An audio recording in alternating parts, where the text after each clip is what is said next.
ఆయన మీద, నా ప్రాణము నా ఆశ అంతా ఆయన మీదే. పొరపాటున నా భర్తని కనుక నేను ఇది ఇవ్వి అంటే నీకు ఎవరిని అడగాలో తెలుసు కదా, నువ్వు వాళ్ళని అడుక్కో అంటాడు. ఈరోజు కూడా అంతే మా పరిస్థితి.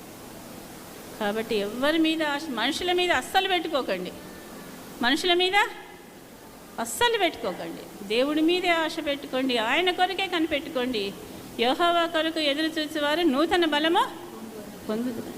పక్షిరాజు చూడండి, కీర్తన 55వ కీర్తన 22వ వచనం చూసినట్టయితే మంచి మాట ఉంటుంది.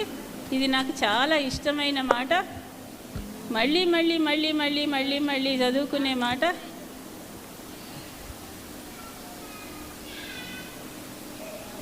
నీ భారము యెహోవా మీద మోపుము, నీ భారము యెహోవా మీద మోపుము, ఆయనే నిన్ను ఆదుకొను. ఆయనే నిన్ను ఆదుకొనును. నీతిమంతులను ఆయన ఎన్నడూను కదలనీయడు. నీతిమంతులను ఆయన ఎన్నడూ కదలనీయడు.